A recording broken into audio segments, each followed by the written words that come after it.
Hey guys, welcome back to my channel. If you are new, my name is Cheche Okoye, and if you're a returning subscriber, hi, welcome back. And yeah, I relaxed my hair. It's cute.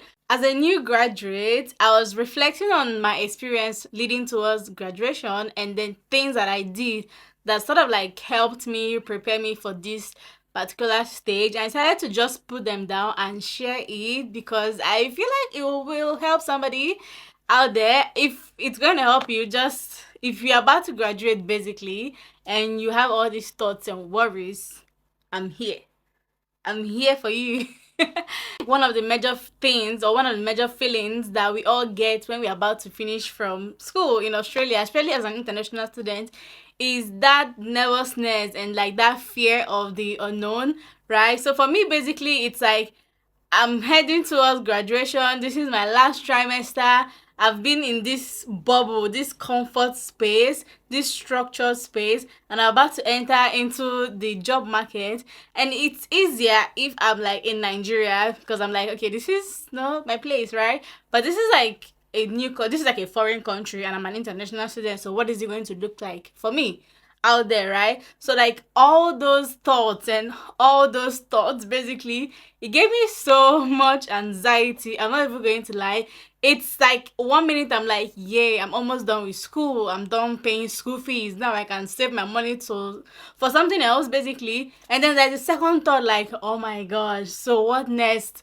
What am I going to do? What am I going to do? So yeah, I think like the first thing that I feel like we all will have in common is that thought, that like that nervousness that people don't really talk about. So if you're feeling that way, I felt that way. It's absolutely normal. So now let's talk about like the things that I did that sort of like helped me for my pre-graduation to my post-graduation that helped me from my pre-graduation stage to now that I got like a professional job. I think before I talk about that, I just wanted to also point out that during that time I was having all these thoughts, I was doing like my student job, right? In conjunction. I don't even know if that word is correct, but I was doing that like a part-time job with my placement, and my placement had to be 9 to 5 if you are doing internship, if you're in social work or whatever course you're doing and doing internship, right? So it was like 9 to 5 Monday to Friday. Then I had to do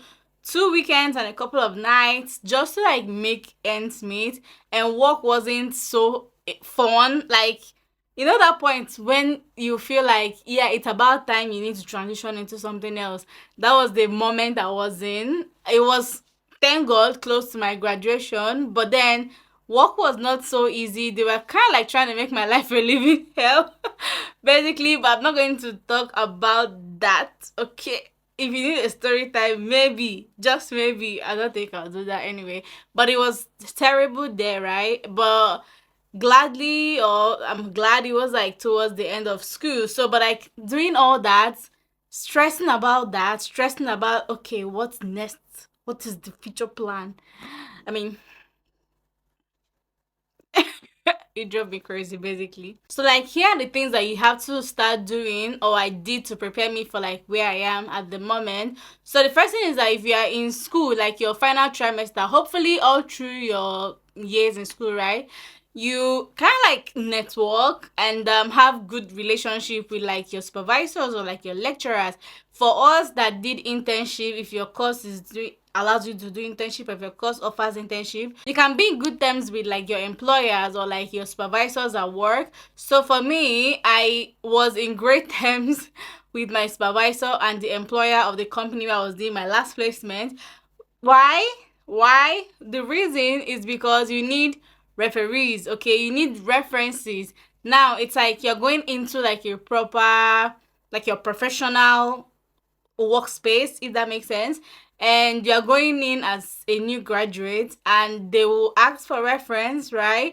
And who's going to be a reference? Because you've not worked, right? So if you can like network and have like great, maybe not great, but like good relationship with your supervisors, that you can actually walk up to them and say, oh my God, can I put your name as my reference and all that? Which is what I did. I'm grateful to God for like, the grace to be able to ask them for that, and they accepted. So the second thing is, if the course they are doing offers like a body. So what I mean is, for me as a social worker, we had the AASW, which is the Australian Association of Social Workers, right? And they offer membership as a student. I will highly advise you to register. So I registered for our body, and there was like great discount, like over, I'd say $100 plus discount for student member, right? So you're still a full member, you just get a discount because you're a student,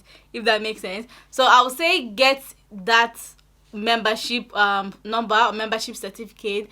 That's because when you start applying for jobs, most jobs, especially if you're like in a professional body, like let's say psychology, social work, like if you're in like that kind of like space, they need you to sort of like have be member of the association, because there's a lot of things that goes on in this kind of like workspace, and they need to know that you are going to be held accountable by the body, right? That the ethics and the values and the beliefs and all that the body stands for, that you're going to abide by it because you're a member of the body. It makes you more credible. After getting like the membership, another thing will be to do professional courses. So I used my last placement to do lots of professional courses. Whatever your course you are studying, there are like different websites that you can look up and you can do professional courses and get like certificates. So this way, if you add it to your CV, you will not just be that person that just graduated from whatever course you did. You have more things, right? See, you have your membership, you have done all these professional courses to add to the knowledge of your 2 years in masters or 3 years in BSc. I don't know if that makes sense. So if you are able to do a lot of professional courses, and also I think LinkedIn offers professional courses as well. I did a couple of professional courses. I did courses that had to do with like intergenerational trauma, managing children, mental health, all those like theories, and like just like, and these courses are not like, some of them are, most of them are free actually, some of them are paid. And yeah, sometimes you might have to do that by 2 a.m. Be in the meeting or whatever, but it works. Some of them are like just workbook, like things you just read online and like answer the questions and get your certificate. That was like really really like a great input in my CV. I'm not even going to lie. Like literally, like it made me so proud. Like when I go for interviews and they're like, "You did this," and I'm like, "Yes, please, thank you." So if you're able to do a couple of professional courses, I would really, really advise you to do that, because as a new graduate, it really make you stand out. Now you have your membership. Now you have your professional courses. Again, I'll advise, do this before your graduation. Set yourself up for success before you finish. Like you need to be ready. Anyway, so after your membership and you've gotten your professional course, the next thing I did, which I will advise you to do, is to set up your LinkedIn. Yes, LinkedIn. LinkedIn was so intimidating to me. Don't get me wrong, it is still intimidating. People talk about so many things. I'm like, you people need to calm down. You people need to calm down. I don't post anything on LinkedIn, but I have my LinkedIn optimized. Like my LinkedIn is super amazing, right? Put everything there. Put everything there. Write your about. Let it make sense. Put your membership number. Put your professional courses. Put everything there. My LinkedIn, the amount of job offers I've gotten from LinkedIn, I don't even post anything. I've not posted any single thing on my LinkedIn, but my profile is optimized. So if you're able to optimize your profile and just apply for jobs there, and then there are so many companies that are actually looking for people, and then you never can tell. So basically, the next thing after you get all this thing done is to set up your LinkedIn, take a cute professional picture and put it there, okay, and be open to work. I don't know why I'm being so dramatic. And be open to work, okay? Okay, so now that your LinkedIn is like optimized and all set up, you should, of course, if you have not at this point, write your CV, update your CV, put in your professional courses. You have those references. Don't put them. I did not put them. I just put like, what's that word they usually put, that if you need reference, just let me know, right? I did not put any of my referees there, right? But like, you have your referees done, you have your professional courses done, you have your membership, all that done.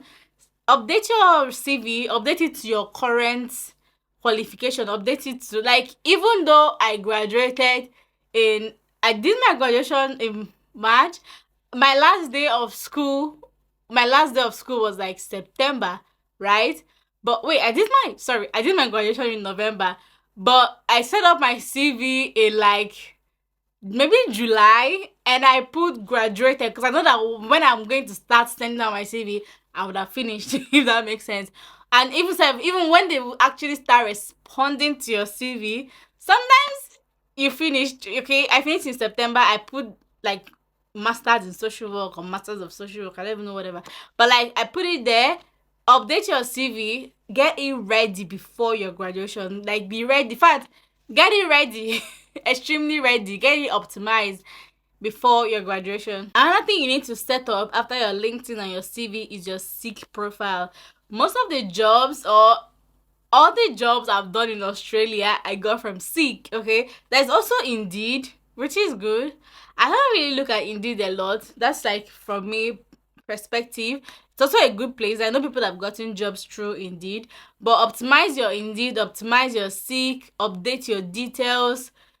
Like, I'm not going to lie, right? I get like messages on Seek from like companies, right? And but the interesting thing is that when they open your profile on Seek, you see it, right? So when a company saves my CV, I actually see that a company saved something on my Seek. So update your Seek, put the current things there, put your graduation. Also, Seek has this section where you certify your certificates and all that. It kind of gives you more credibility, right? Put your driver's license, put not your driver's license, right? I don't know. Put all the information Seek wants you to put, basically. So download Seek if you haven't and get it up and running as soon as possible, just in case this is your last month of school. Do it today as you're watching this video. Pause me, do it, and come back and continue watching. Basically. Now, the last thing that I did that sort of like landed me my job after I've done all these things is to start applying for jobs, right? The only tip I'm going to give you is I try to apply for jobs like social work roles, and then you see like level 3 senior social worker, and it's like there's so many things to sift through to actually get to something, right? And so basically what I did was to put like just try it. Put graduate roles, like social work graduate roles, right? New graduate social work roles. Just I made sure I put new graduates so that Seek will send me like informations that are for new graduates. And there's so many informations for new graduates. Like you see so many companies that are like offering employment to new graduates, like even if you just graduated, no experience, just come. It's a great way to start, okay? And also something that I think I need to say basically is when you're doing those student jobs, okay, and they pay a lot, okay? But when you transition to your professional role, sometimes your first job might not be as like equal to what you were earning as a student, if that makes sense, right? It might not be as much. It's a bit, not a lot discouraged. It's going to be the minimum wage or above minimum wage, right? But just so you know, it's like your first job. It's like I'm trying to get my foot into the Australian work system, right? I'm trying to get my foot into this corporate world. I'm not saying take any nonsense, but just prioritize getting experience. You don't have to stay there for like 7 years. You just need to get in there, have the experience, so that when you update your CV for like the next best job, they can see, oh, this person has actually worked in a corporate role that is related to their course. Okay, yeah, I'm so dramatic. But yeah, that's it. These are the things you need to do. So what did I say? Let me recount them just in case. I feel like we've been playing too much in this video. So let me just recount let me just recount them from beginning to end, okay? Number 1, network in your school. Get your supervisors and lecturers to be like your reference. Number 2, if your course has a professional body, try and register, be a member, get that membership certificate, get that membership number. Number 3, do professional courses. Do as much as you can do. Do at least 5. Try and do at least 5 professional courses that are related to your course. Trust me, there are so many international students, so many graduates, and they're all fighting for that space. So you have to fight. You have to fight. So get your professional courses up to date. Do as much as you can if you can. Try and look for the free ones if you don't have money to pay for the paid ones. They're also like very great, incredible. Number 4, set up your LinkedIn. Take a good, nice corporate picture.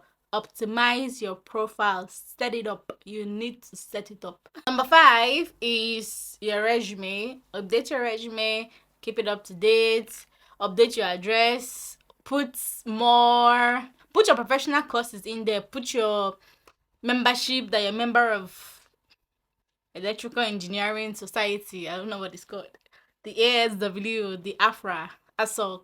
Put it there. It's very useful. Number 6 is to set up your Seek profile or your Indeed profile. Update your resume. Optimize it so that Seek will also push it out to like employers. Very important. And then the last step, start applying. Okay, narrow it down. You can shoot high, do what you want, but personally for me, for your first job, I would say narrow it down to companies that are looking for new graduates, so that when you actually get to do interview, you can just like be honest, and they will do your interview based on your knowledge, not like things you've done, right? It will be more like hypothetical questions type of interviews. At least that is what I got. I did so many social work interviews, and as a new graduate, it was not so hard. Like, they understood I was a new graduate, so the interview questions were not like, so how did you get this experience? It was more like, in this scenario, what are you going to do? As someone that studies social work, you should have an idea of what to do in certain cases. How do you do this? Things they know that you studied in school. It makes it easier, and it makes it easy for you, and it builds your confidence, because then you're not going to try to formulate lies, because then you're just speaking from like school-based theories and like knowledge, if that makes sense. Anyway, I hope you guys enjoy watching this video. Again, like I said in the beginning, if you are just about to finish and you are feeling so anxious and so nervous and all the anxiety, it's normal. Everybody goes through it. People don't talk about it, but we all do. And I hope this video will help you in any way. If it will do, or if it did, let me know in the comment section. And thank you guys for watching again, and I'll see you guys in my next video.